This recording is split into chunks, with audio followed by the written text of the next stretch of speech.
Bismillahirrahmanirrahim. Alhamdulillah. Nahmaduhu wa nasta'inuhu wa nastaghfiruh. Wa na'udzu billahi min shururi anfusina wa sayyi'ati a'malina. May yahdihillahu fala mudilla lahu wa may yudlil fala hadiya lahu. Asyhadu an la ilaha illallah wahdahu la syarika lahu.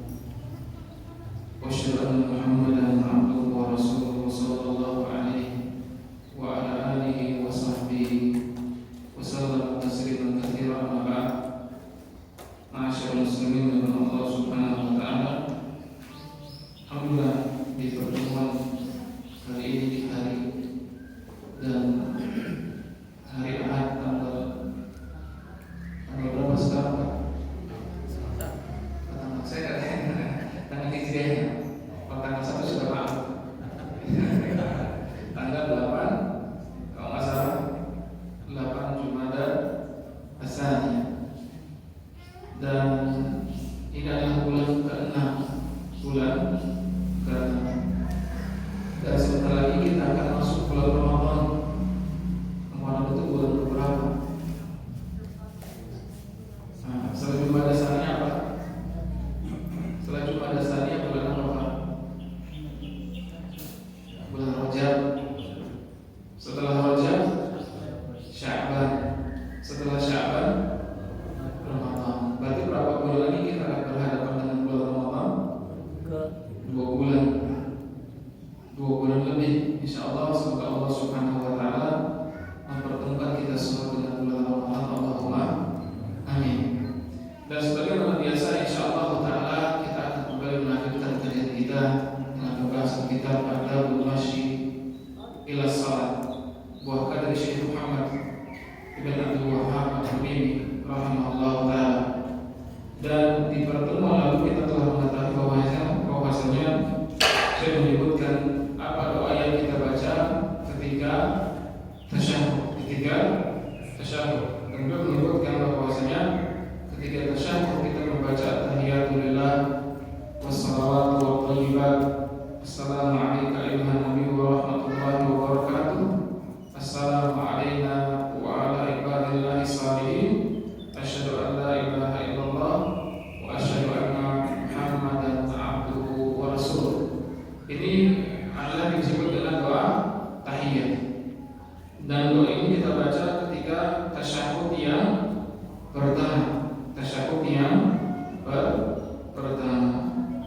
Kemudian juga saya menyebutkan bahwasanya ya, setelah kita tasyahhud maka kita membaca salawat kepada Rasulullah sallallahu alaihi wasallam. Ini kalau tasyahhudnya tasyahhud akhir.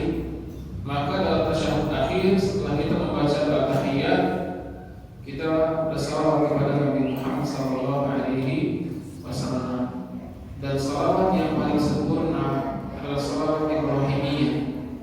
Salawat yang kita baca dalam salat dengan salawat yang sempurna adalah salawat Ibrahimiyah.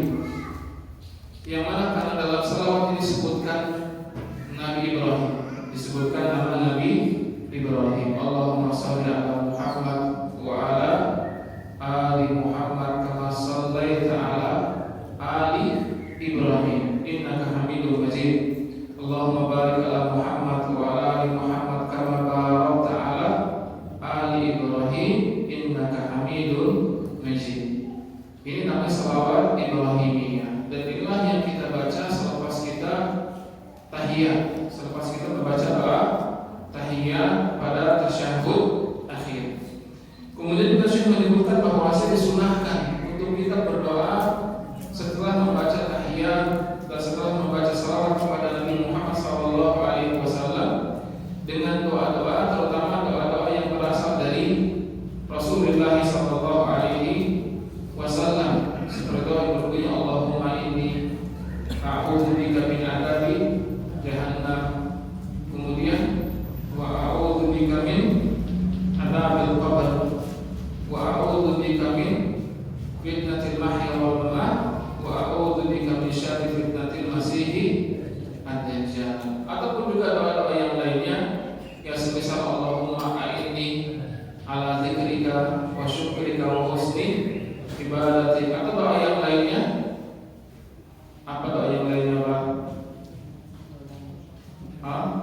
Allahumma inni zalamtu nafsi, dan katsiran, dan seterusnya. Atau doa yang lainnya semisal Allahumma inni muqallibal qulub, bisa. Atau doa yang lainnya semisal Allahumma inni a'udzubika minal bukhl wa a'udzubika minal jubn wa a'udzubika min an turadda ila arzalil umur, seterusnya. Dan juga doa yang lainnya yang berasal dari hadis Rasulullah sallallahu alaihi wasallam. Ini yang kita pelajari pada pertemuan yang lalu. Tetapi saya memperingatkan kita semuanya, ketika kita misalkan menjadi imam dalam sholat, maka hendaknya tidak mempersulit para jemaah. Jemaah. Oleh karena itu, ketika seorang sudah membaca tahiyat dan sudah membaca tasyahud, maka boleh saja dia membaca doa-doa ya sebelum salam, apabila hal tersebut tidak memberatkan jemaahnya. Tetapi kalau misalkan jemaahnya akan merasa berat dengan apa yang dilakukan, dengan memperpanjang salatnya, memperpanjang doa di sebelum salam, maka yang terbaik adalah mencukupkan ya dengan tahiyat dan tasyahud saja. Kalau mau dengan doa, maka dengan satu atau dua doa saja yang mencukupi sebelum biasa. Dan ini yang kita pelajari pada pertemuan lalu. Kita lanjutkan. Syekh mengatakan wa yajuzu du'a li syakhsin mu'ayyanin li fi'lihi sallallahu alaihi wasallam fi du'aihi lil mustad'afin bi Makkah. Syekh mengatakan bahwasanya boleh kita mendoakan dengan doa kebaikan untuk orang-orang tertentu dalam salat kita.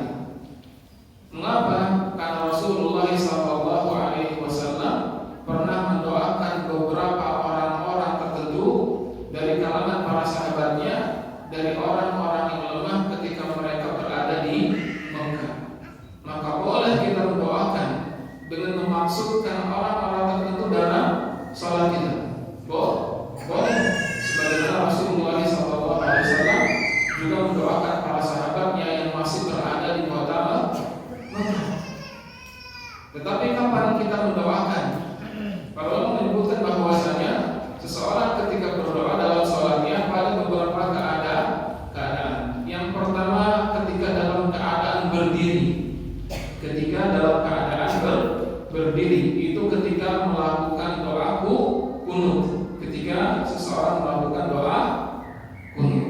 Yang kedua, ketika seorang dalam keadaan sujud. Ketika seorang dalam keadaan sujud, karena Rasulullah SAW mengatakan bahwasanya jarak yang paling dekat antara seorang hamba dengan Rabbnya adalah ketika sujud. Maka Rasul mengatakan fa'aksiru fihi min doa. Rasul mengatakan maka perbanyaklah doa di dalam sujud. Oleh karena itu boleh seseorang memperlama sujudnya, memperpanjang sujudnya dan doakan dengan doa tertentu untuk orang-orang tertentu.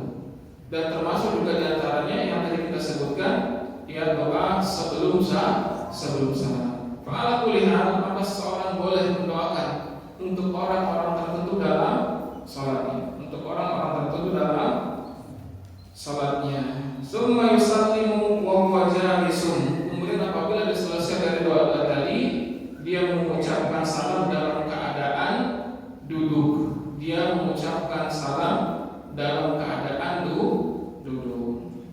Di sini terdapat sebuah isyarat bahwasanya ya, ketika kita perhatikan, ketika seseorang sholat, awal sholat dia takbiratul ihram. Takbiratul ihramnya dengan cara berdiri atau duduk pula? Dengan cara berdiri, karena memang dia dalam posisi berdiri. Dan salam adalah penutup dari sholat, sholat. Dan salam di sini diucapkan dalam keadaan duduk. Ya, sebagaimana takbiratul ihram dimulai dalam keadaan berdiri, maka salat di akhir diakhiri dengan salam dalam keadaan duduk. Rasulullah SAW mengatakan tahliluha takbir wa tahrimuha at-taslim. Salat itu dimulai dengan takbiratul ihram dan diakhiri dengan salam. Maka takbiratul ihram dalam keadaan berdiri, kemudian salam dalam keadaan duduk. Salam dalam keadaan duduk. Dan dari sini pula lah kata para ulama, ketika misalkan seseorang tidak mampu sholat dalam keadaan berdiri, maka boleh dengan duduk. Tetapi kalau takbiratul ihramnya bisa dengan cara berdiri, meskipun gerakan berikutnya dengan cara duduk, maka dia harus dengan berdiri terlebih dahulu. Dia harus berdiri dengan terlebih dahulu ketika takbiratul ihram. Ini kadang-kadang yang sering dilupakan oleh orang-orang. Ada orang-orang yang sakit misalkan, ada orang-orang yang mungkin memang mereka tidak mampu untuk sholat dalam keadaan berdiri, langsung sholat dengan cara duduk, padahal yang mampu untuk berdiri sesaat untuk melakukan takbiratul ihram. Maka yang namanya sholat dalam keadaan tidak berdiri memang diperbolehkan oleh para ulama, dan ini bagian dari rukhsah ringan dalam agama Islam. Tetapi kalau dia mampu berdiri sesaat untuk takbiratul ihram, maka harus dengan cara berdiri terlebih dahulu. Karena pada saya takbiratul ihram dilakukan dalam keadaan berdiri. Dan kebalikan dari takbiratul ihram adalah salam. Salam dilakukan dengan cara duduk. Salam dilakukan dengan cara duduk. Oleh karena itu saya mengatakan summa yusallimu wa huwa jalisun. Kemudian dia memberikan salam ke kanan dan ke kiri dalam keadaan duduk. Dalam keadaan duduk. Mubtadi'an an yaminihi qailan assalamu alaikum warahmatullah. Dimulai dengan salam ke sebelah kanan terlebih dahulu sambil dia mengucapkan assalamualaikum warahmatullah. Assalamualaikum saja boleh tidak, Pak? Assalamualaikum saja boleh tidak, Pak? Ya, assalamualaikum. Ya, tanpa assalamualaikum warahmatullah, tanpa kata warahmatullah, boleh tidak, Pak? Ini sholat tidak, Pak? Sholat ya. Kalau misalkan kita sholat mengucapkan assalamualaikum saja tanpa warahmatullah, boleh tidak, Pak? Tidak boleh. Tidak boleh. Kenapa? Karena hadis yang berbicara tentang salam di akhir salat itu datang melalui 15 riwayat dari sahabat Nabi Muhammad SAW. 15 riwayat dari sahabat Nabi yang berbicara tentang salam. Dari 15 riwayat ini, 14 menyebutkan dengan assalamualaikum warahmatullah. Dari 15 ini 14 dengan assalamualaikum warahmatullah. Hanya satu riwayat yang menyebutkan assalamualaikum saja. Hanya satu riwayat yang menyebutkan assalamualaikum saja. Loh, kalau begitu boleh Ustaz? Kan ada assalamualaikum meskipun cuma satu riwayat. Betul, tetapi para ulama ketika melihat bahwasanya 14 riwayat ini lebih banyak, sedangkan satu riwayat hanya assalamualaikum, hanya satu riwayat saja, mereka mengatakan bahwasanya riwayat yang menyebutkan hanya ucapan assalamualaikum saja, di sini hanya menjelaskan perbuatan salam. Riwayat ini hanya menjelaskan bahwasanya ada perbuatan salam, di mana salat itu diakhiri dengan salam, tetapi tidak menjelaskan apa ucapan yang lengkap ketika salam. Nah, ucapan yang lengkap ketika salam ini disebutkan dalam 14 riwayat yang lainnya. Maka kesimpulan seorang ketika salam dalam salat yang mengucapkan assalamualaikum warahmatullah, tidak boleh hanya assalamualaikum saja. Berbeda dengan salam selain salat. Maka hukumnya boleh ketika kita bertemu dengan seseorang kita mengucapkan assalamualaikum, maka boleh. Atau kita mengucapkan assalamualaikum warahmatullah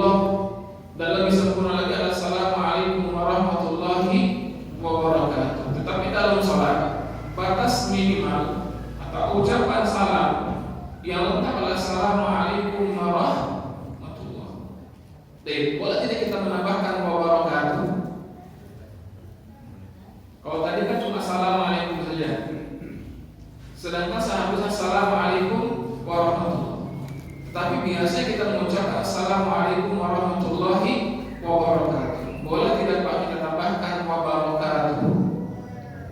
Boleh, tetapi mengisi sunnah. Sunnah. Kenapa? Karena itu sudah kita sebutkan 14 riwayat menyebutkan hanya sampai Assalamualaikum warahmatullahi tanpa tambahan wabarakatuh. Sehingga jawabannya boleh, tetapi dia mengisi sunnah Rasulullah sallallahu alaihi wasallam. Oleh karena itu saya menyebutkan qailan assalamualaikum warahmatullahi sambil dia mengucapkan assalamualaikum warahmatullahi, bukan assalamualaikum saja atau bukan dengan tambahan wabarakatuh. Wa an yasarihi kadzalika, begitu pula ketika dia memberikan salam ke sebelah kanannya. Wal iltifatus sunnah, sedangkan menolehkan kepalanya ketika salam ini hukumnya sunnah. Oleh karena itu ketika seorang mengucapkan assalamualaikum warahmatullahi tanpa menoleh ke kanan dan ke kiri, boleh tidak? Assalamualaikum warahmatullahi, assalamualaikum warahmatullahi tanpa menoleh kanan kiri, boleh tidak? Boleh. Kenapa? Karena menoleh ke kanan dan menoleh ke kiri hukumnya sunnah. Wa yakunu an yasarihi aksar, menoleh ke kanan dan ke kiri hukumnya sunnah. Tetapi saya menyebutkan menoleh ke kirinya jauh lebih jauh lebih banyak, jauh lebih dalam, jauh lebih dalam, jauh lebih menoleh dibandingkan ke sebelah kanan. Jadi kalau kanan begini misalkan, kalau kiri lebih jauh, kalau kiri lebih jauh. Tetapi Syekh Abdul Salam Syuair yang mengomentari pendapat ini, kata beliau bahwasanya hadis yang berbicara tentang menoleh ke kiri jauh lebih dalam dibandingkan oleh sebelah kanan, fi maqal, ada pembicaraan tentang hadis ini. Ada pembicaraan tentang hadis ini, sebagian ulama menguatkannya, sebagian ulama melemahkannya. Ala kulli hal, pendapat yang dimiliki oleh Syekh Muhammad At-Tamimi bahwasanya menoleh ke kiri ini jauh lebih dalam dibandingkan menoleh ke sebelah kanan. Bihaitsu yura khaddah, yang mana ketika dia menoleh terlihat kedua pipinya. Maka kalau kita menoleh itu bukan begini Pak, bukan pelit ketika menoleh. Assalamualaikum, assalamualaikum, enggak, kelihatan ketika dia menoleh maka kelihatan belakangnya oleh orang belakangnya pipi, kelihatan pipi kanan, kelihatan pipi kirinya. Jadi menolehnya bisa dikatakan hampir atau 90 derajat lah, supaya kelihatan pipi kanan dan pipi kirinya. Ia diharul imam bitaslimatil ula faqat wa yusirruhuma ghairuhu, yang mana dalam salam ini imam menjaharkan salamnya hanya pada salam yang pertama saja. Syekh mengikuti pendapat bahwasanya yang wajib menjaharkan salam itu hanya pada salam yang pertama saja. Jadi ketika dia menoleh ke kanan, kalau dia imam, maka dijaharkan salamnya, assalamualaikum warahmatullahi. Adapun ketika ke kiri, maka salam yang kedua ini, salam yang ke kiri ini tidak tidak dijaharkan. Dan sekali lagi Syekh Abdul Salam Syuair ketika beliau mengomentari pendapat ini pendapat sebagian para ulama. Adapun jumhur, maka yang namanya salam disunahkan dijaharkan, baik salam yang ke kanan dan salam yang ke kiri. Maka ke kanan dan ke kiri kalau dia imam, disunahkan menjaharkan kedua salam tersebut. Disunahkan menjaharkan kedua salam tersebut. Kecuali dalam sholat jenazah. Maka wallahu a'lam, dalam sholat jenazah yang lebih dikuatkan oleh sebagian para ulama, salam itu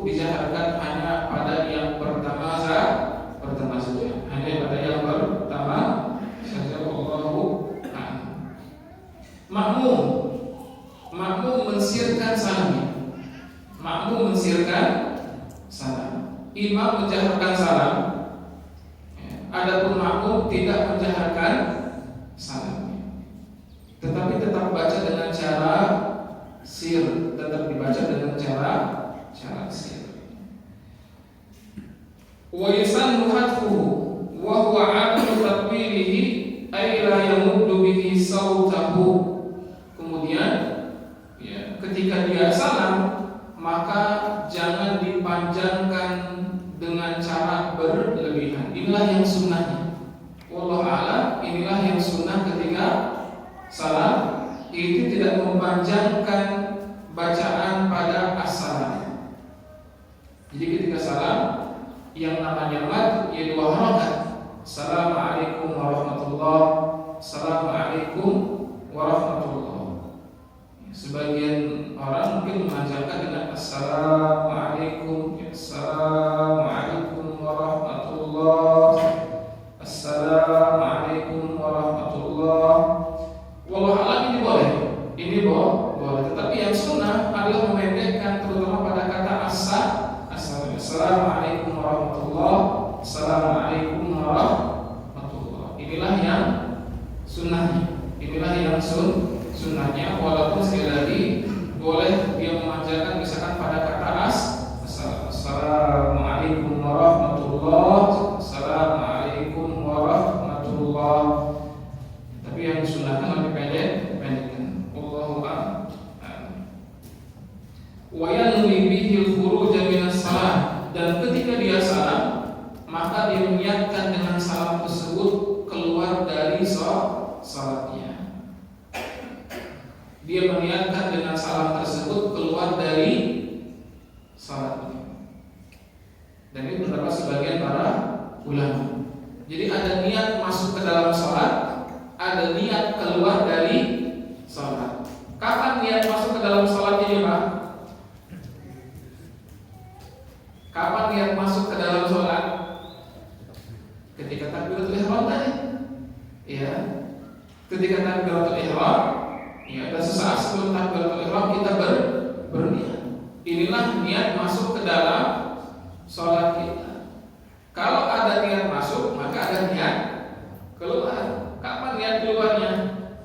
Ketika salat. Karena Rasulullah SAW bersabda, tahrimuha takbir wa tahliluha at-taslim. Pengharaman itu dimulai dengan takbiratul ihram.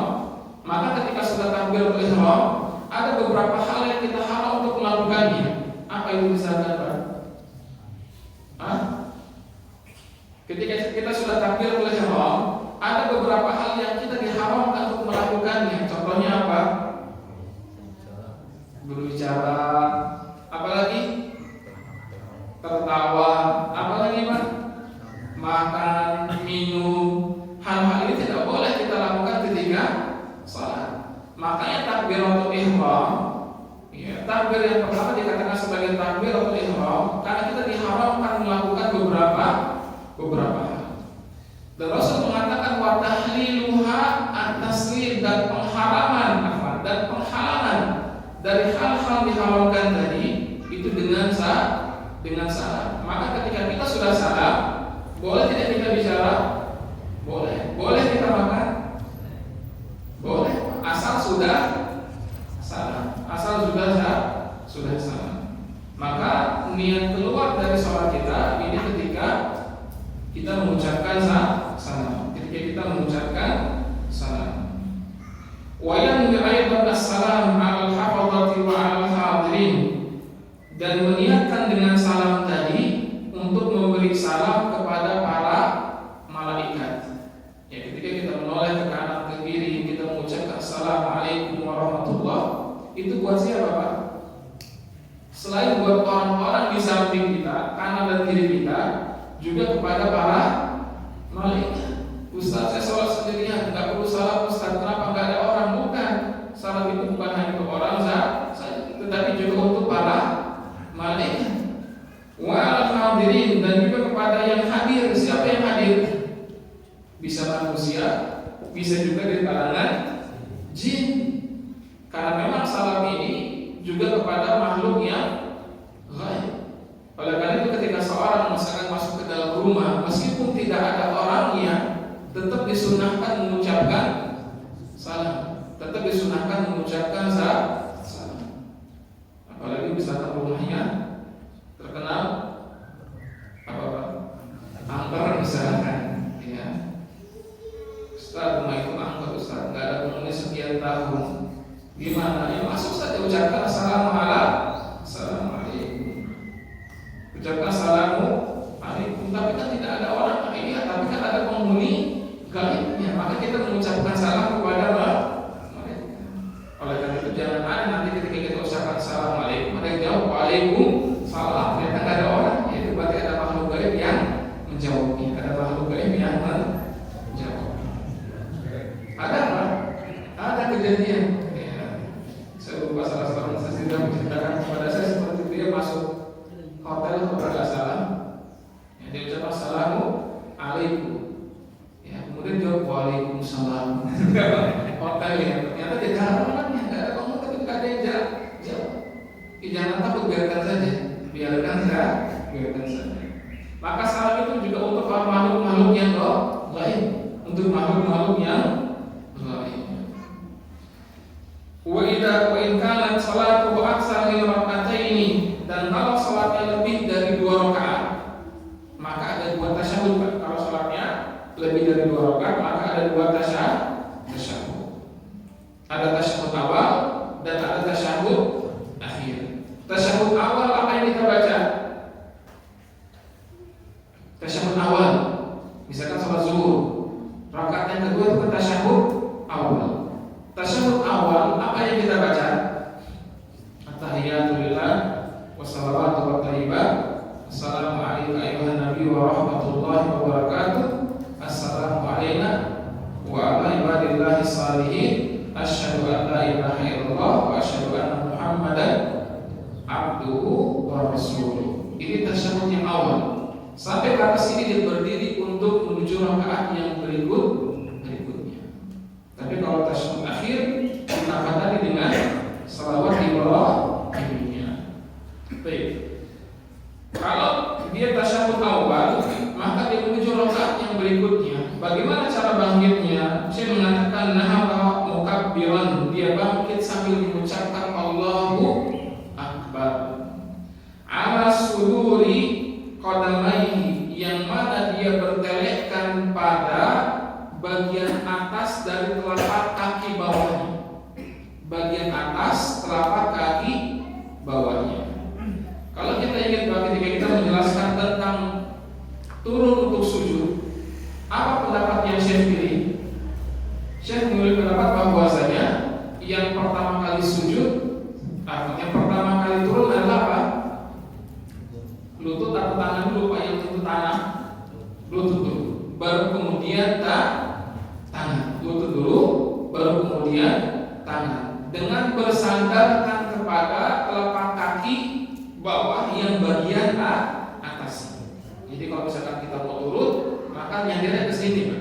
Misalkan ini jari-jari kaki dan ini bagian atasnya, maka kita bersandarkan, bertelekan pada bagian kaki ini.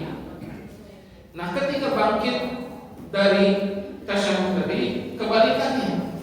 Yang pertama kali kita angkat apa? Tangan dulu. Ya. Kalau tadi ketika sujud tangan dulu yang nyentuh, maka ketika bangkit tangan dulu yang diangkat. Berarti tangan diangkat, taruh di paha, kemudian tekan supaya lututnya terangkat dengan bertelekkan kepada apa?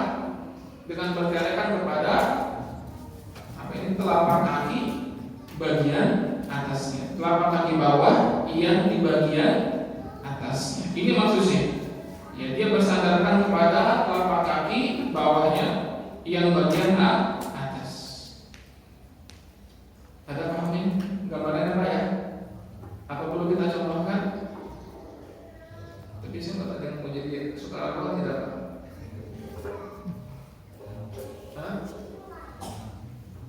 Mungkin dia sukarelawan. Baik. Duduk dulu bisa. Duduk dulu. Baik, bangkit silakan. Kalau misalkan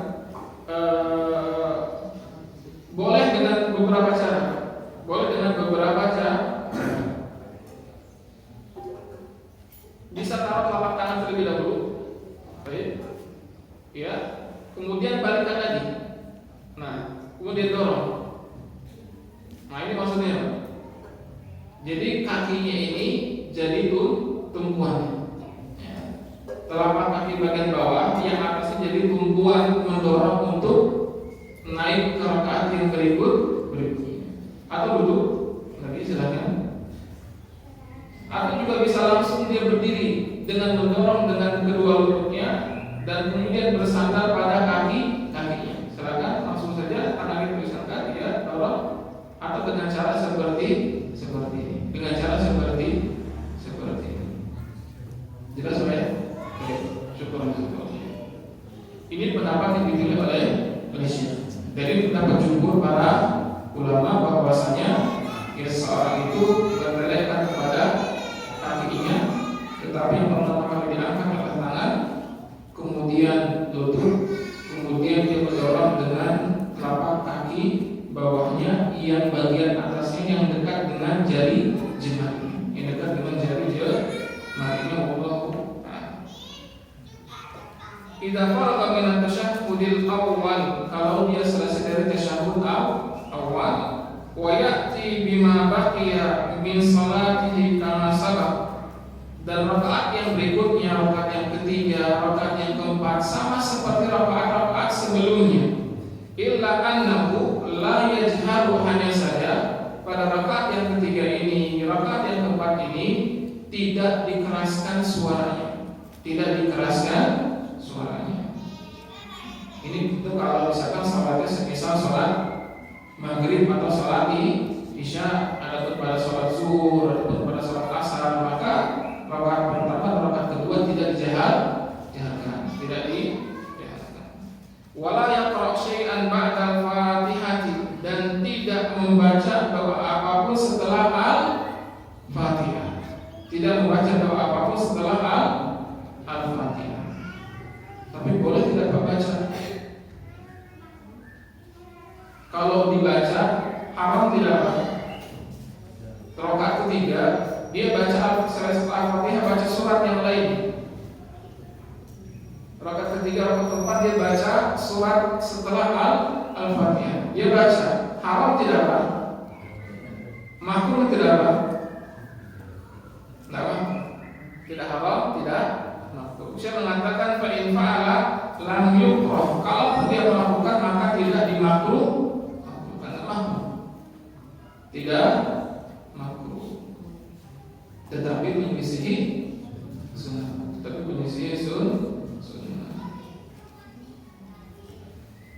Baik. Summa yujlisu fi tasyahhudi tsani mutawaddikan. Kemudian saya berbicara, ya beliau langsung loncat ke bagian tasyahhud akhir. Karena perbuatan-perbuatan yang lainnya sama saja sudah pernah kita jelaskan. Beliau langsung loncat ke bagian tasyahhud akhir. Beliau mengatakan tasyahud yang kedua ini dengan cara mutawarrik,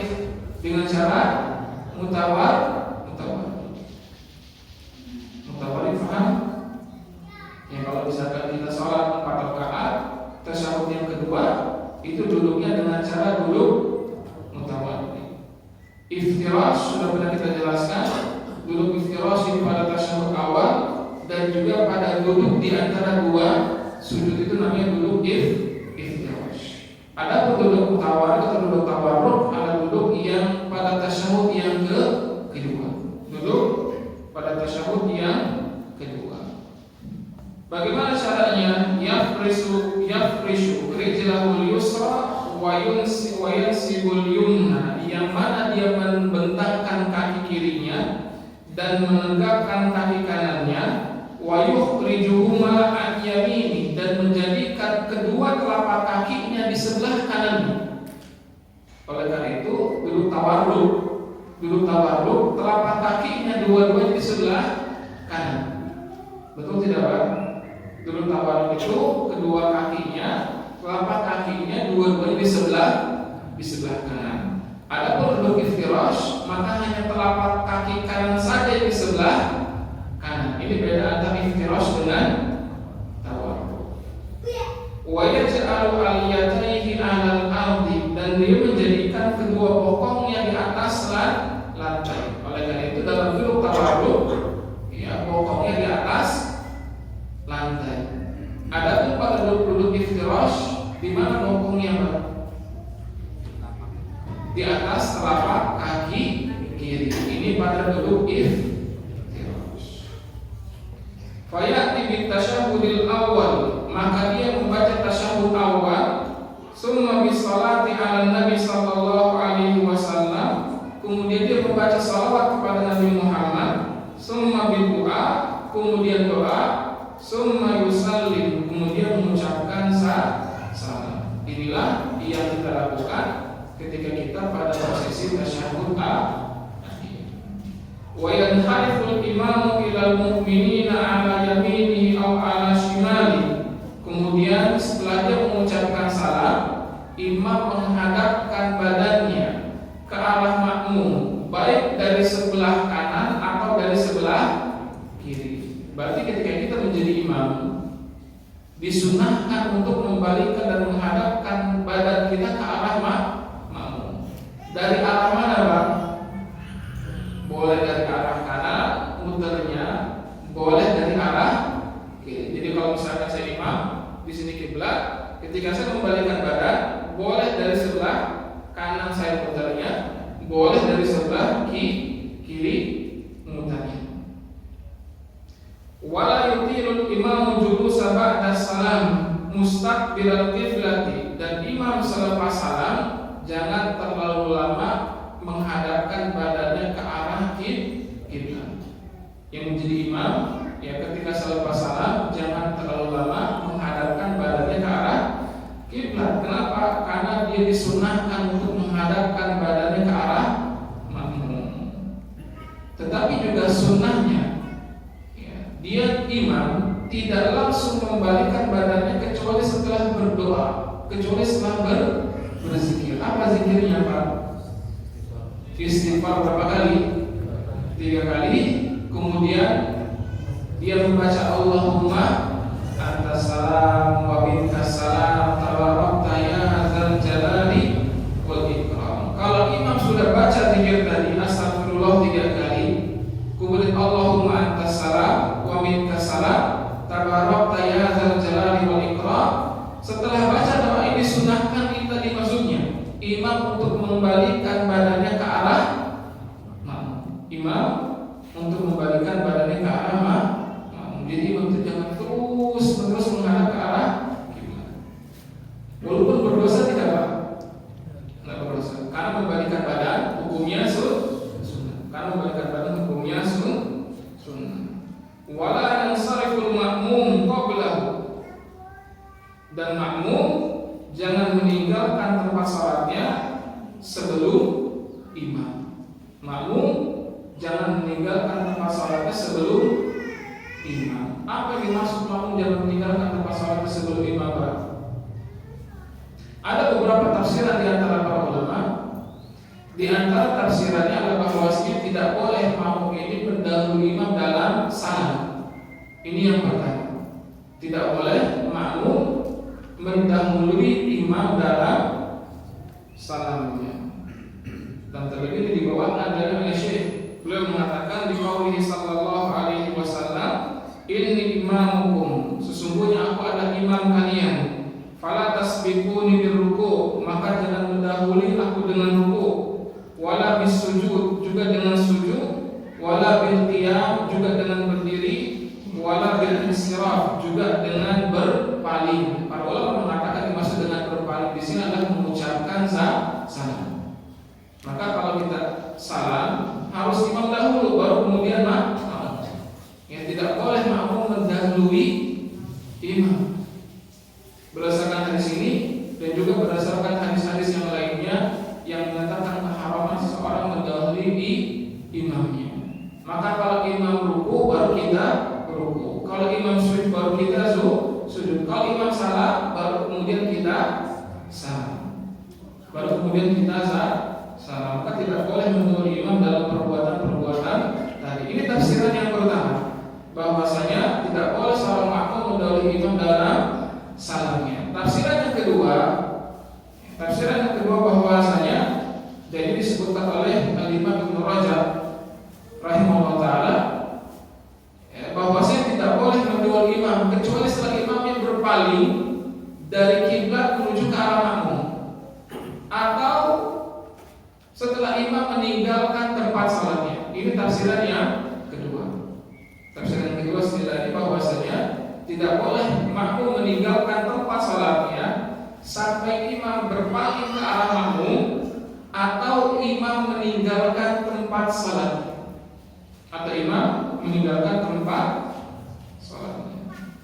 Oleh karena itu, ikhwati fillah azza perlu kita perhatikan ketika imam belum berpaling ke arah makmum, jangan mundur terlebih dulu dari shaf. Jangan mundur terlebih dahulu dari shaf, karena dikhawatirkan ini masuk dengan berpaling dari imam. Jadi kadang-kadang kita lihat ketika seseorang sudah sholat secara berjamaah, imam sudah salam, tetapi imam belum berpaling, Pak. Makmumnya apa? Makmumnya sudah mundur, betul nggak? Karena mungkin tempatnya sempit, kemudian dia mundur. Pernah lihat, Pak? Sering. Nah, ini usahakan jangan dilakukan. Kenapa? Karena dikhawatirkan termasuk yang berpaling dari imam.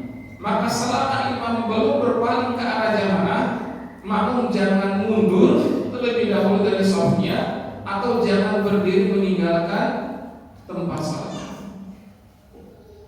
Jangan tinggalkan tempat salat terlebih dahulu sebelum imamnya berpaling, atau sebelum imamnya meninggalkan tempat salatnya, atau sebelum imamnya meninggalkan tempat salatnya. Ini tafsiran yang kedua.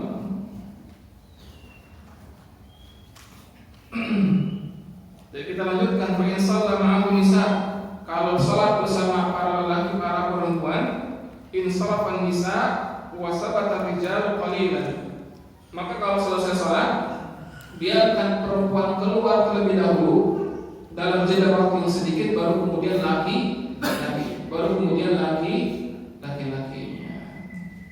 Kenapa? Karena supaya tidak terjadi pertemuan antara laki dan perempuan. Terutama kalau misalkan lelakinya masih muda, perempuannya masih muda. Ini kan biasanya godaan jauh lebih besar. Ya, walaupun laki-laki sudah menikah, tentu saja sama. Oleh karena itu termasuk hadis sunnahnya perempuan keluar terlebih dahulu, baru kemudian laki-laki. Dan hal ini dalam majelis apapun, ketika selesai majelis maka perempuan yang keluar terlebih dahulu sunnahnya, baru kemudian laki-laki. Terutama kalau misalkan jamaahnya pada banyak sekali, misalkan sampai ratusan sampai ribuan, berdesak-desakan apalagi, maka semakin kuatlah sunnah ini. Itu perempuan keluar terlebih dahulu, baru kemudian laki-laki. Dan ini juga sebagai pemuliaan dari Islam kepada perempuan. Pemuliaan Islam kepada perempuan, kita lihat bagaimana Islam menjaga para perempuan dengan sebaik-baik, agar tidak tersentuh oleh para laki, dijaga kesucian mereka, kebersihan mereka dengan cara perempuan keluar terlebih dahulu, baru kemudian laki-laki. Termasuk dalam sholat, apalagi kalau misalkan jumlah jamaahnya banyak, maka perempuan dulu yang keluar, baru kemudian laki-laki. Li'alla yudriku man insarafa bihin minhunna, supaya laki-laki tersebut tidak bertemu dengan perempuan. Supaya tidak bertemu dengan perempuan. Wa yusannu dzikrullahi wa du'a, dan disunahkan berzikir kepada Allah dan berdoa kepada Allah, wal istighfar, dan juga istighfar akibat salati, setelah dia salat, fa yaqulu astaghfirullah salasa marrat, dan dia mengucapkan astagfirullah sebanyak tiga kali. Summa yaqulu Allahumma antas salam wa minkas salam tabarakta ya dzal jalali wal ikram. Ulama mensunahkan, terutama bagi imam, ketika selesai salat, suara zikirin agak dikeraskan. Disunahkan bagi imam untuk menjaharkan sedikit, agar zikirnya ini terdengar oleh makmum. Kami sebutkan dalam hadis Rasulullah SAW yang serupa teks bahwasanya kami mengetahui Rasulullah SAW selesai dari salat dengan cara takbir. Rasulullah berpaling dari tempat salatnya dengan cara takbir. Maksudnya kata para ulama, bahwasanya para sahabat tahu Rasul ya ketika meninggalkan tempatnya itu setelah beliau berzikir dengan cara suara yang agak dikeraskan, dan dari sini pula para ulama memahami ya terutama bagi imam untuk lebih sedikit mengeraskan suaranya ketika ya zikir setelah sholat. Dan ini hak imam dan hak imam, dan ini boleh sebagai sarana pembelajaran bagi makmum agar makmum mendengar apa yang dibaca oleh imam. Ya, boleh dikeraskan, bahkan termasuk sunnah mengeraskan sedikit suara ketika dia berzikir. Tetapi wallahu a'lam ini berzikir secara masing-masing. Ini berzikir secara masing-masing karena makamnya makam untuk mengajarkan. Ini pada kondisi untuk mengajarkan makmum. Sehingga juga sebagian para ulama mengatakan kalau imam makmum sudah kita lihat sudah paham dengan apa yang dibaca, maka boleh merendahkan. Tapi pada asalnya sunnahnya adalah dengan cara mengeraskan sedikit suara zikirnya agar terdengar oleh makmum. Kemudian setelah membaca Allahumma antas salam wa minkas salam tabarakta ya dzal jalali wal ikram, apa yang dia baca? Dia baca la ilaha illallah wahdahu la syarikalah lahul mulku wa lahul hamdu wa huwa ala kulli syai'in qadir. La ilaha illallah wa la na'budu illa iyyah lahun ni'matu wa lahul fadlu wa lahus sana'ul hasan. La ilaha illallah mukhlishina lahuddin walau karihal kafir, dan seterusnya. Juga bacaan Allahumma la mani'a lima a'taita wa la mu'tiya lima mana'ta wa la yanfa'u dzal jaddi minkal jaddu. Yang belum hafal silakan nanti dicari dilihat di buku-buku seputar zikir dan doa, insyaallah ada. Summa yusabbihu wa yahmadu wa yukabbir. Kemudian dia bertasbih, bertahmid dan bertakbir. Maka setelah membaca doa tadi, dia bertasbih. Apa itu tasbih? Mengucapkan subhanallah. Bertahmid. Apa itu tahmid? Mengucapkan alhamdulillah. Bertakbir. Apa itu bertakbir? Mengucapkan Allahu Akbar. Bagaimana cara zikir seperti ini, Pak? Para ulama memberikan dua gambaran. Yang pertama adalah menggabungkan zikir-zikir tersebut.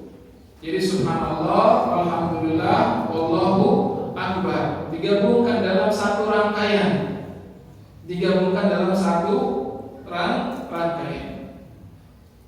Dan boleh dengan cara yang kedua, dengan memisah-misahkan antara tasbih, tahmid dan takbir. Berarti baca subhanallah, subhanallah, subhanallah, subhanallah, alhamdulillah, alhamdulillah, alhamdulillah, alhamdulillah, Allahu akbar, Allahu akbar, Allahu akbar. Ini cara yang kedua, dengan cara memisahkan zikir-zikir tersebut. Tapi afdalnya mana, Pak? Yang afdal adalah disatukan. Wallahu a'lam. Yang afdal adalah disatukan. Karena dalam beberapa hadis Rasulullah disebutkan bahwasanya Rasul berzikir dengan cara seperti ini, Pak. Berzikir dengan cara seperti ini. Dan bukan hal yang ma'ruf, Rasul memisah-misahkan antara zikir-zikir tersebut. Walaupun boleh dengan cara dipisah-pisahkan. Subhanallah, subhanallah, subhanallah, subhanallah, alhamdulillah, alhamdulillah. Tetapi kalau kita baca kebiasaan Rasul, hadis Rasul, kebiasaan Rasul ketika zikir menggabungkan lafaz zikir tersebut. Jadi subhanallah, alhamdulillah, wallahu akbar. Ini cara yang paling afdal, wallahu a'lam. Berapa kali dia baca? Kullu wahidatin salasan wa salasin. Semuanya 33. Semuanya 33. Berarti kalau cara pertama subhanallah walhamdulillah walhamdulillah wallahu akbar 1 kali, subhanallah walhamdulillah wallahu akbar 2 kali, subhanallah walhamdulillah wallahu akbar 3 kali, seterusnya. Tapi kalau macam pirat bisa subhanallah subhanallah subhanallah alhamdulillah masing-masing 33 kali.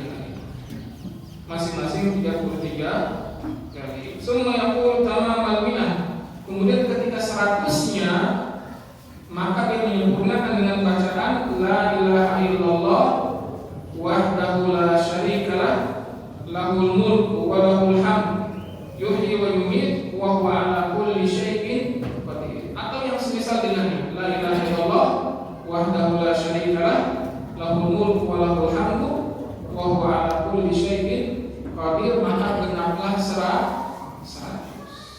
Dan dari sini kata para ulama, zikir yang muqayyad, zikir yang ada batasan jumlahnya, ini paling banyak cuma sampai 100. Kalau kita membaca hadis-hadis Rasul tentang zikirnya Rasul, yang mana Rasul mengkaitkan zikir tersebut dengan bilangan tertentu, maka jumlah paling banyak cuma 100. Sehingga sampai sekarang Allah alam saya belum menemukan zikir yang sampai 1000 kali, zikir yang sampai 5000 kali misalkan, zikir yang sampai ratusan ribu kali, ini tidak ada hadis. Karena hadis yang menceritakan tentang zikir berkaitan dengan jumlah bilangan tertentu itu maksimal hanya 100. Tetapi ada zikir yang zikir mutlak. Kapan zikir mutlak ini? Ya ketika misalkan kita dalam kondisi santai, dalam berjalan, dalam keadaan berdiri, boleh kita dengan zikir mutlak, Pak. Apa yang kita baca, terserah zikir apapun. Tetapi jangan dikaitkan dengan jumlah tertentu. Artinya bebas. Kita membaca subhanallah, subhanallah, misalkan sambil duduk kajian kita baca subhanallah, subhanallah. Berapa kali, Pak? Bebas, tidak perlu kita tentukan, karena tidak ada dalilnya. Sambil jalan mungkin, ya, daripada maksiat nanti di jalan, kita baca subhanallah, subhanallah, alhamdulillah, alhamdulillah sambil jalan. Berapa jumlahnya? Tidak ada batasannya, karena memang tidak ada dalil penentuan batasannya. Sehingga zikir yang berkaitan dengan batasan jumlah tertentu itu hanya maksimal 100. Dan diantaranya dalam masalah selepas salat, hanya dalam masalah selepas salat diantaranya. Wa yaqulu ba'da salatil fajr. Kita selesaikan sedikit tadi. Wa yaqulu ba'da salatil fajr wa salatil maghrib. Wa salatil maghrib, dan dia berdoa setelah salat fajar, setelah salat subuh maksudnya, dan setelah salat maghrib. Qabla an yatakallam ahadun minan nas, sebelum dia berbicara dengan siapapun. Oleh karena itu jelaskan oleh Allah Subhanahu wa taala ketika berzikir, ketika berzikir, zikir jangan sibukkan dengan yang lain. Ketika sedang zikir, zikirlah, jangan sibukkan dengan yang lain. Jangan sibukkan dengan HP, jangan sibukkan dengan berbicara kepada orang lain. Sambil zikir, sambil ngobrol dengan orang lain, atau zikir terputus oleh obrolan. Jangan, selesaikan zikir terlebih dahulu. Kalau zikirnya sudah selesai, baru berbicara, baru berbicara. Baru berbicara. Salah satu contohnya bahwasanya termasuk hal yang sunnah ketika kita selesai sholat subuh, ada satu zikir. Yang zikir tersebut kalau kita ucapkan, kita akan dapat 6 manfaat. Disebut dalam hadis Rasul, kita akan dapat 6 manfaat. Apa itu? Di antaranya akan diangkat derajatnya di akhirat dan di dunia, akan dihapuskan dosanya oleh Allah Subhanahu wa taala, dan akan diberikan pahala yang sangat besar. Apa zikir yang dibaca? Selepas salat subuh dan selepas salat maghrib, sebanyak 10 kali dia membaca la ilaha illallah wahdahu la syarikalah lahul mulku wa lahul hamdu wa huwa ala kulli syai'in qadir, sebanyak 10 kali. Tetapi Rasul menyebutkan ketika beliau menjelaskan tentang hadis ini dan tentang zikir ini, sebelum dia berpaling dari salatnya, sehingga zikir ini tidak akan didapatkan 6 manfaatnya kalau dia sudah berbicara dengan orang lain, atau kalau dia sudah meninggalkan tempat salatnya. Jadi maksud saya bahwa sini yang namanya zikir itu ada faedahnya. Kalau kita baca, kita lakukan sebelum kita berbicara dengan orang lain, sebelum kita meninggalkan majelis kita. Sehingga zikir itu fokus, Pak. Zikir itu fokus. Dan di antara yang kita baca ketika selesai sholat subuh dan selesai sholat maghrib, ada doa yang berbunyi Allahumma ajirni minan nar, Allahumma ajirni minan nar. Sebab kali pertama Pak sebanyak 7 kali. Tetapi Allah a'lam, ya, banyak para ulama yang meriwayatkan hadis ini. Banyak para ulama yang meriwayatkan hadis ini.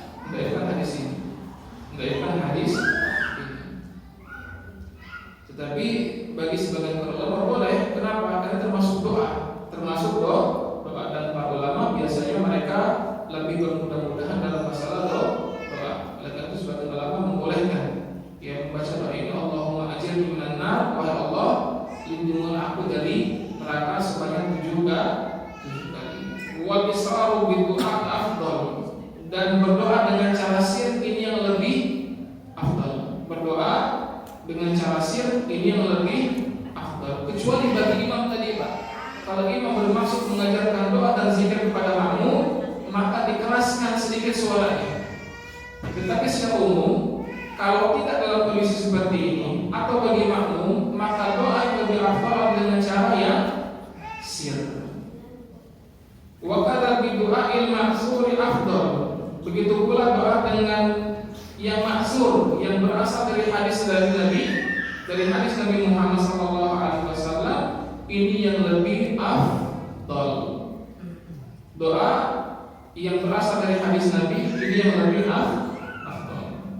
Wa yakunu bi ta'addubin, dan Syekh menutup ya bahwasanya ketika kita berdoalah dengan penuh adab, berdoalah dengan penuh etika. Kenapa? Karena kita sedang meminta kepada Allah Subhanahu wa ta'ala.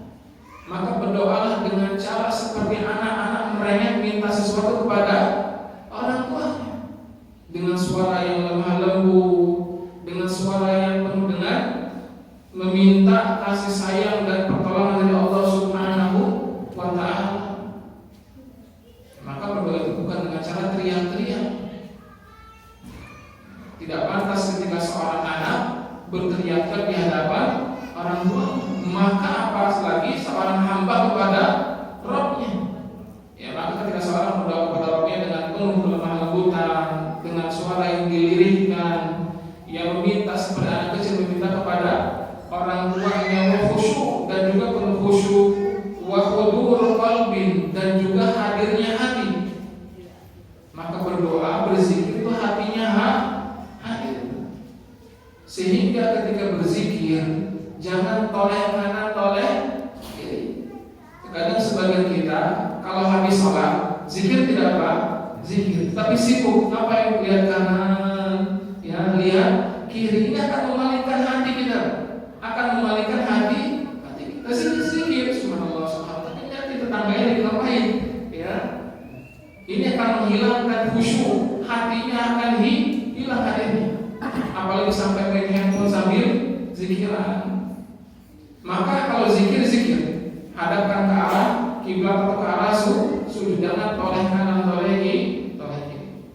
Warahbatin, dan penuh rasa harap, warahbatin, dan penuh rasa takut. Li hadis la yustajabu du'a min qalbin ghafilin, karena berdasarkan sebuah hadis tidak akan dikabulkan doa dari hati yang lalai, dari hati yang lalai. Oleh karena itu, inilah cara kita berzikir kepada Allah dengan penuh adab, dengan penuh khusyuk, dengan hati yang hadir, disertai rasa takut dan juga rasa harap kepada Allah Subhanahu wa ta'ala. Demikian yang bisa kami sampaikan pada kesempatan kali ini, dan insyaallah kita akan sambung di pertemuan berikutnya, masih seputar hal yang berkaitan kita lakukan setelah sholat. Wallahu a'lam bishawab.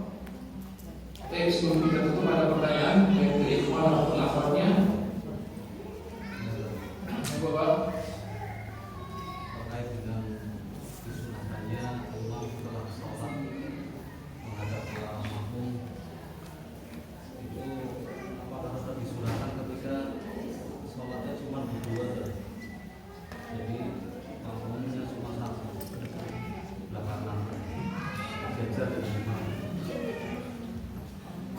Bismillahirrahmanirrahim. Wallahu a'lam. Ya, bahwasanya pada asalnya sunnah ini berlaku untuk berjamaah, dan berjamaah tersebut paling sedikit dua orang. Maka ya disunahkan untuk memalingkan badan meskipun cuma berdua saja.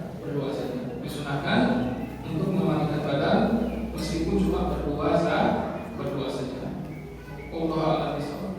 Tetap berlaku sunnah ini. Tetap berlaku sunnah ini. Allah a'lam.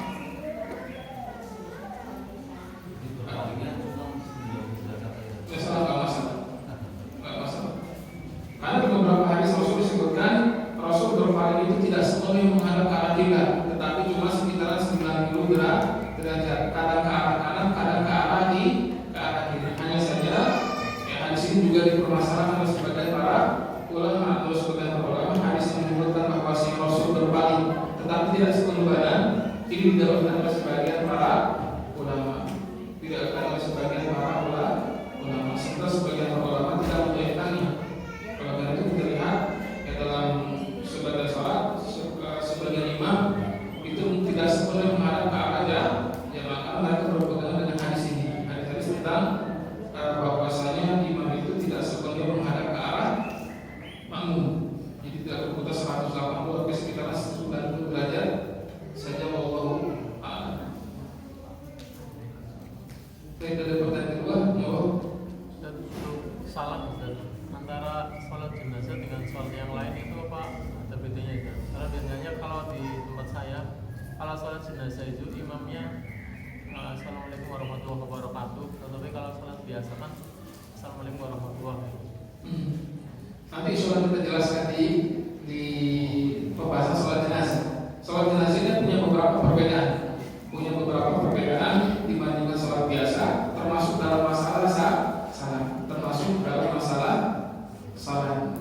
Oleh karena itu nanti insya Allah kita sampaikan di waktunya. Nanti kita ketemu dalam pembahasan tentang sholat jenazah insya Allah ta'ala. Bismillah. Jika kita belum hafal Quran panjang pelajaran atau berurutan, apakah boleh jika sedang sholat sambil melihat mushaf, di mana mushaf ada di depan kita ketika sholat? Syukran jazakumullah khairan.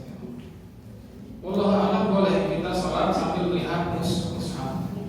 Boleh kita sholat sambil melihat mushaf, dan boleh kita sholat sambil memegang mushaf. Karena ada beberapa asar yang menyebutkan tentang perbuatan ini. Ada beberapa asar dari para sahabat, dan salah satunya asar dari ibunda kita Aisyah radhiyallahu taala anha.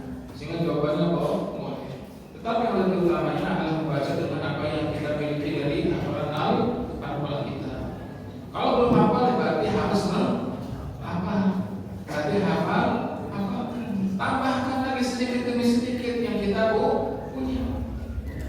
Sekarang cuma qul huwallahu ahad, qul a'udzu birabbil falaq, qul a'udzu birabbin nas. Tambah dengan halaman berikutnya apa itu al-kafirun, ya nasr, al-masah, seterusnya, terus tambah sedikit demi sedikit. Sehingga maksud saya, kebolehan melihat mushaf atau memegang mushaf ini tidak menjadi pembolehan untuk selamanya. Tidak menjadi pembolehan untuk selamanya. Semua itu terus karena pengen baca yang panjang akhirnya pegang mushaf. Boleh memang diperbolehkan, tetapi jangan jadikan suatu kebiasaan terus. Ya, maka satu sisi pula kita harus berusaha menambah hafalan yang kita punya. Cari majelis Al-Quran, cari majelis lembaga yang kita bisa menambah hafalan Quran kita, tambah. Ya, insya Allah nanti di sini kita bisa mempraktekkan dengan bacaan surat yang lebih panjang. Allahu a'lam.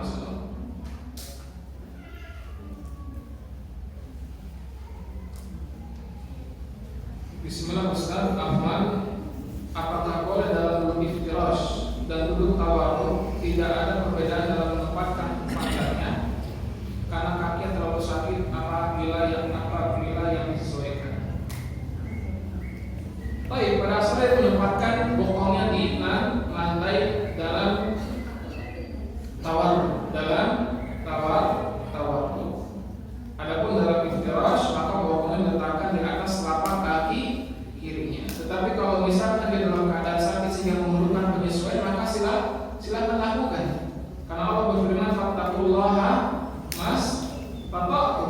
tujuan dari sholat adalah khusyuk. Tujuan dari sholat adalah khusyuk. Oleh karena itu kalau misalkan kita tidak bisa melakukan beberapa perbuatan, lakukan perbuatan yang bisa kita sesuaikan. Selama masih berrukun, sesuaikan, tidak mengapa. Wallahu a'lam bishawab. Mungkin mohon maaf bokongnya lagi bisulan, ya, sehingga tidak bisa sepenuhnya bokongnya ditempelkan ke kaki atau ke lantai. Tetap kita paksakan, Pak, nanti ya bahaya, nanti pecah bisulnya ketika sholat panas nanti Pak bokongnya. Maka jangan dipaksakan, sesuaikan saja dengan duduk yang mampu dia lakukan. Bahaya Pak, nanti kasihan. Sehingga ketika sholat mikirin bisul pecah nggak. Akhirnya kita khusyuknya. Sedangkan sholat itu untuk khusyuk. Sholat itu untuk khusyuk. Pertanyaan berikutnya, Assalamualaikum warahmatullahi wabarakatuh. Waalaikumsalam warahmatullahi wabarakatuh. Apakah disunahkan kita duduk sejenak ketika setelah sujud dan hendak berdiri menuju rakaat yang kedua? Ya, saya tidak menyebutkan tentang yang namanya sujud ar-rahah, jalsatul ar-rahah, duduk untuk istirahat. Sebagian para ulama mensunahkan duduk istirahat. Duduk istirahat itu apa? Duduk sesaat ketika misalkan dia hendak bangkit menuju rakaat yang kedua. Di rakaat yang pertama sujud, ya, di sujud yang kedua ketika dia hendak menuju rakaat yang kedua, maka disunahkan dia duduk terlebih dahulu sebentar saja. Ini namanya jalsatul al-istirahah atau jalsatul rahah, duduk untuk istirahat sejenak, baru kemudian dia bangkit menuju rakaat yang kedua. Ini disunahkan oleh sebagian para ulama. Wallahu a'lam bishawab. Hanya saja saya tidak menyebutkan, sehingga wallahu a'lam kemungkinan Syekh mengikuti pendapat bahwasanya itu bukan termasuk sunnah.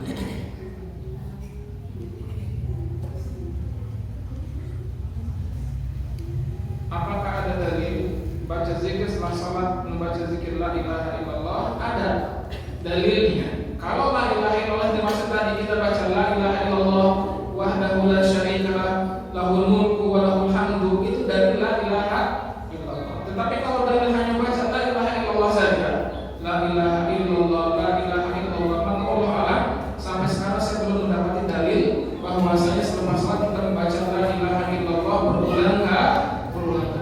Yang ada hanya yang tadi kita bacakan, Pak. La ilaha illallah wahdahu la syarikalah lahul mulku wa lahul hamdu wa huwa ala kulli syai'in qadir. Ini yang ada hadisnya. Adapun berulang-ulang mengucapkan la ilaha illallah, maka sampai sekarang saya belum mendapatkannya.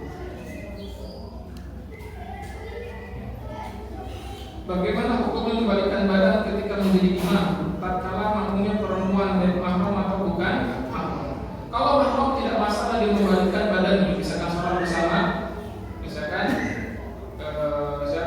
suami bersama istrinya atau bapak bersama anak-anak perempuan misalkan, maka tetap berlaku hukum sunnah. Akan tetapi kalau bercampur mahram bukan mahram, maka saya pribadi mengikuti pendapat tidak dibalikkan. Karena tujuan dari membalikkan badan adalah imam melihat keadaan makmum. Imam melihat keadaan makmum. Sementara laki-laki tidak perlu melihat keadaan perempuan. Tentang imam sendiri laki-laki, maka jemaahnya makmum perempuan semuanya maka sudah. Balikkan badan di tengok kanan, tengok kiri, kesempatan melihat jemaah yang bukan mahramnya. Kalau Allah kembali tidak melihat, ya perlu membalikkan badan. Terakhir, bolehkah berdoa dengan bahasa sendiri sudah diajarkan dalam sholat? Walau alam si pribadi menurut pendapat tidak boleh kecuali dengan bahasa Arab. Kalau sholat kalau sholat kita dengan doa bahasa Arab, ya meskipun bukan hadis Nabi, maka wallahu a'lam boleh. Tetapi kalau dengan bahasa selain bahasa Arab, maka saya pribadi berpendapat bahwasanya tidak boleh. Kalau penuh dalam hati saja, meskipun sebagian ulama membolehkan, tetapi saya pribadi menurut pendapat tidak boleh berdoa dalam sholat kecuali dengan bahasa Arab.